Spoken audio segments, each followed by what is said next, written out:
Evet arkadaşlar, uçakta Fatih Selim'le Yusuf'a böyle çok tatlı hediyeler verdiler bize. Uçak hediyesi, çocukların canı sıkılmasın diye.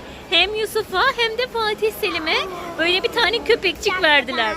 Bugünlerde de hep bir sürü köpeğimiz oldu değil mi? Ne kadar çok köpeğimiz var. Ah Yusuf, Zuma nerede Zuma? Ne yaptın Zuma'yı? Zuma kaybolmuş olmasın sakın. Neredeymiş acaba? Çantalara koymuşlar galiba. Şimdi havuza gitmek için hazırlandık. Fatih Selim deniz şortunu giydi. Deniz ayakkabılarını giydi ve Yusuf'la oynayacakları, birlikte oynayacakları oyuncaklarını da eline aldı. Fatih Selim. Fatih Selim, bunlar kiminle oynayacağınız oyuncaklar? Başka? Beraber mi oynayacaksınız? Acaba bu oyuncakların içinde ne var? Bir bakabilir miyim ben?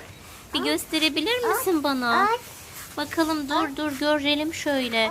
Şuradan bir bakalım mı? Aç bakayım sen. Bana göster hadi. Fatih Selim şimdi oyuncakları bize gösterecek. Bakalım neler koymuşuz içine. Bunları evimizden getirdik, bu oyuncakları. Ta uzaklardan, İstanbul'dan getirdik. İçindeki oyuncaklarla kumlarda oyun oynayacağız. Suların içerisinde yüzdüreceğiz. Dök bakayım anneciğim kovayı. Dök. Ay çok güzel. Şununla mesela kumun içerisinden şekiller çıkartabiliriz. Bu kumun içerisinde gider, böyle kum taşır. Onun kasası da var. Getir bak kasasını. Kasasıyla beraber kullanabiliriz. Şuraya. Şunu takarız, kasasını. İçine de kum koyarız. Fatih Selim'le Yusuf içine kum doldurur. Sonra taşırlar. Bu da kumları bununla alırız. Böyle alırız. Değil mi? Dışarıda bakın, şurada havuz var. Kocaman bir havuz. Oraya gideceğiz şimdi yüzmeye. Şu karşıda da deniz var. Denize de gidebiliriz. Değil mi anneciğim? Örümcek. Örümcek. Oo, korktum. Oo, korkutma beni. Korkutma beni dedim sana. Niye korkutuyorsun beni? Hayır. Ve şurada da kedicik. Bu kedicik de bizimle tatile gelmiş. Wow, kara böcek. Bak nasıl gidiyor. Ay, ısırırım seni. Ben seni ısırırım. Git buradan. Git buradan dedim sana. Git buradan. Fatih Selim, hadi bunları koy kovamıza. Yusuf'un yanına gidelim şimdi. Yusuf bizi bekliyor çünkü. Kovanın içerisine doldur oyuncakları. Hayır, kovanın içine. Poşetin değil. Hayır anneciğim, şunun içerisine dolduracağız, tamam mı? Bunun içine koyalım hadi. Şöyle atalım. Dolduralım. Bak, bunların hepsiyle şekil yapacağız. Kumlarda. Çok güzel oyunlarımız var.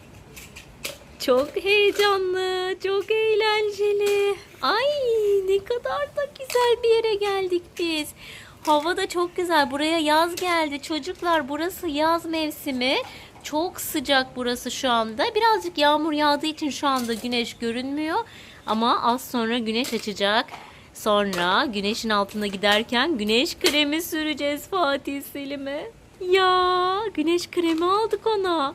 Şimdi tatilden dönüşte Fatih Selim çok fazla böyle yanmış, güneşten kararmış olabilir mi acaba? Sizce Fatih Selim güneşten kararır mı? Bakalım mı şimdi beyaz? Düşürdün. Düşürdün annem. Tekrar toplayalım, olsun. Bir şey olmaz o kadardan. Tamam, koyalım. Tekrar koyarız. Bir şey olmaz. Ben oğluma yardım ederim. Tamam. Şimdi onun ağzına da poşeti taktık. Çünkü düşüyor oyuncaklar. O yüzden. Şimdi Yusuf'un yanına gidelim, tamam mı? Tamam, ben kapatayım mı? Sen mi kapatacaksın? Yardım edebilirim istersen. Bunu kapatınca Yusuf'un yanına gidebiliriz.